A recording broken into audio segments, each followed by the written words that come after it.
जब भगवान जगन्नाथ बीमार पड़े, अद्भुत कथा चेरी ब्लॉसम।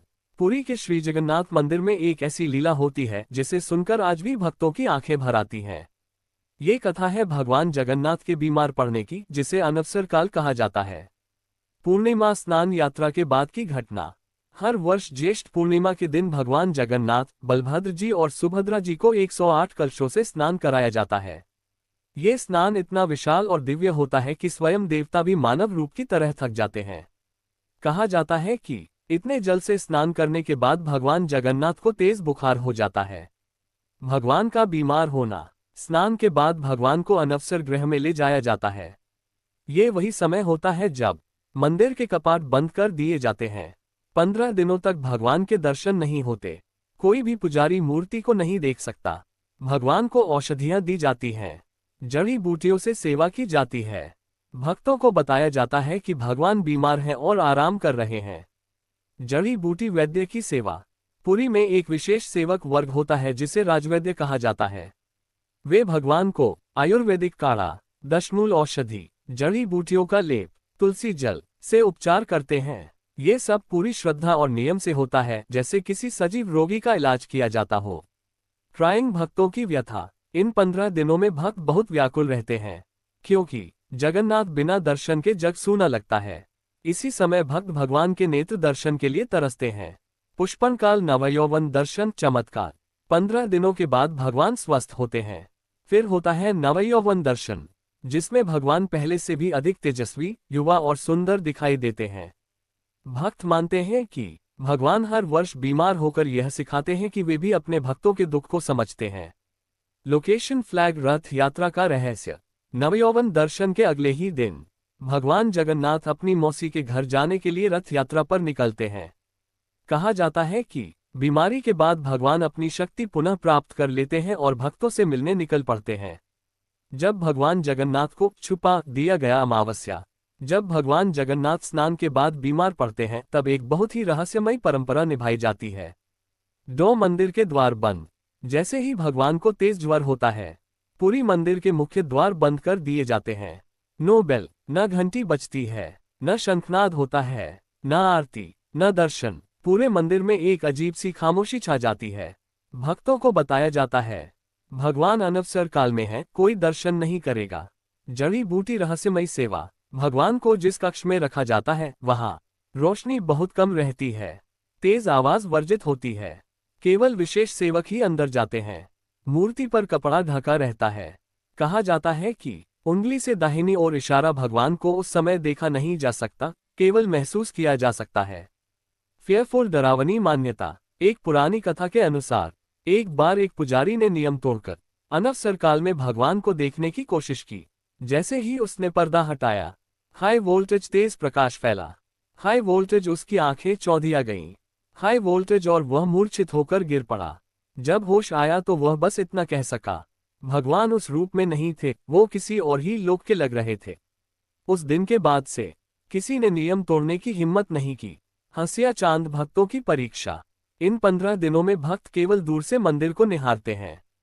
कई लोग रोते हैं, कई व्रत रखते हैं, कई जमीन पर सोते हैं, क्योंकि मान्यता है जो इस विरह को सह ले उसे भगवान स्वयं दर्शन देते हैं। पुष्पनकाल अगला भाग और भी रहस्यमय होगा। उंगली से दाहिनी ओर इशारा भाग 3 में बताएंगे। भगवान की मूर्ति हर साल क्यों बदली जाती है? क्या सच में भगवान की मूर्ति में हृदय धड़कता है? ब्रह्म पदार्थ का रहस्य क्या है? फेयरफुल। भगवान जगन्नाथ का हृदय ब्रह्म पदार्थ सबसे बड़ा रहस्य अमावस्या। पूरी धाम में एक ऐसा रहस्य है जिसे आज तक कोई आम इंसान नहीं देख पाया। फेयरफुल रहस्य की शुरुआत। कहा जाता है कि भगवान जगन्नाथ की मूर्ति लकड़ी की है, लेकिन उनके अंदर कुछ ऐसा है जो क्रॉस मार्क कभी सड़ता नहीं, क्रॉस मार्क कभी जलता नहीं, क्रॉस मार्क कभी नष्ट नहीं होता। उसे कहा जाता है ट्राइडेंट साइन ब्रह्म पदार्थ। ट्राइडेंट साइन हाई वोल्टेज ब्रह्म पदार्थ क्या है? मान्यता है कि यही वही दिव्य तत्व है जिसमें स्वयं भगवान श्री कृष्ण का हृदय समाया हुआ है। जब द्वापर युग में श्री कृष्ण ने देह त्यागी तो उनका शरीर नष्ट हो गया, लेकिन हृदय नहीं जला। उसी हृदय को समुद्र से प्राप्त कर पुरी में भगवान जगन्नाथ की मूर्ति में स्थापित किया गया। फेयरफुल फेस सबसे डरावनी परंपरा। हर 12 या 19 साल में जब नवकलेवर होता है, नई मूर्ति बनती है। तो ये ब्रह्म पदार्थ उंगली से दाहिनी ओर इशारा पुरानी मूर्ति से निकालकर उंगली से दाहिनी ओर इशारा नई मूर्ति में डाला जाता है। लेकिन ध्यान देना, वार्निंग साइन ये काम अंधेरी रात में होता है। वार्निंग साइन पुजारी की आंखों पर पट्टी होती है। वार्निंग साइन हाथों में कपड़ा बंधा होता है। वार्निंग साइन मंदिर के चारों द्वार बंद। वार्निंग साइन पूरे पुरी में बिजली काट दी जाती है। क्यों? क्योंकि कहा जाता है, अगर किसी ने ब्रह्म पदार्थ को खुली आंख से देख लिया तो उसकी उसी समय मृत्यु हो जाती है। फेयरफुल सच्ची घटना। लोककथाओं में बताया जाता है कि एक बार एक सेवक ने नियम तोड़ दिया।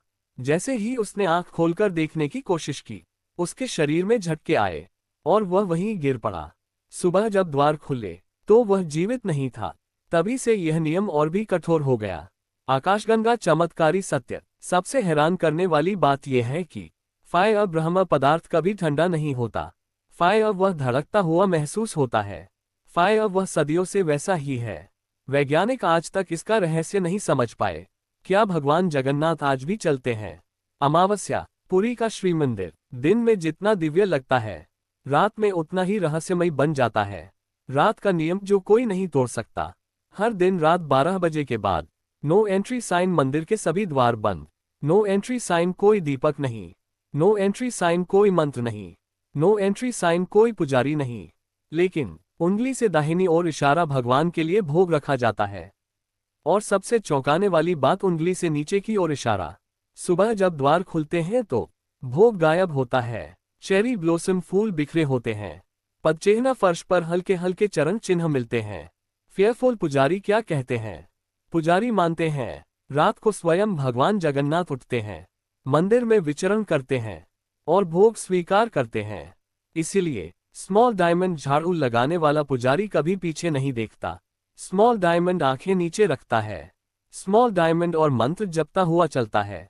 क्योंकि मान्यता है, अगर किसी ने भगवान को चलते देख लिया तो वह जीवित नहीं बचता। मंदिर के ऊपर पक्षी क्यों नहीं उड़ते? ये रहस्य आज तक विज्ञान नहीं सुलझा पाया। क्रॉस मार्क, कोई पक्षी मंदिर के ऊपर नहीं उड़ता। क्रॉस मार्क, कोई विमान ऊपर से नहीं गुजरता। क्रॉस मार्क, हवा की दिशा हमेशा उल्टी रहती है। ध्वज हमेशा हवा के विपरीत लहराता है। फेयरफुल लोग कहते हैं, ये जगह सामान्य नहीं, ये स्वयं वैकुंठ का द्वार है। लहर समुद्र की लहरें क्यों रुक जाती हैं? जब भगवान जगन्नाथ का रथ निकलता है, लहर समुद्र की लहरें रुक जाती हैं। हवा शांत हो जाती है। पूरा पुरी नगर स्तब्ध हो जाता है। क्योंकि मान्यता है, उस समय स्वयं श्री कृष्ण अपने भक्तों से मिलने निकलते हैं। अंतिम सत्य जो बहुत कम लोग जानते हैं, भगवान जगन्नाथ मूर्ति नहीं है, वे साक्षात चेतना हैं, जो बीमार पड़ते हैं, जो विश्राम करते हैं, जो भक्तों से मिलने आते हैं और जो आज भी जीवित हैं। इसीलिए कहा जाता है, जगन्नाथ न कभी जन्म लेते हैं, न कभी मरते हैं, वो केवल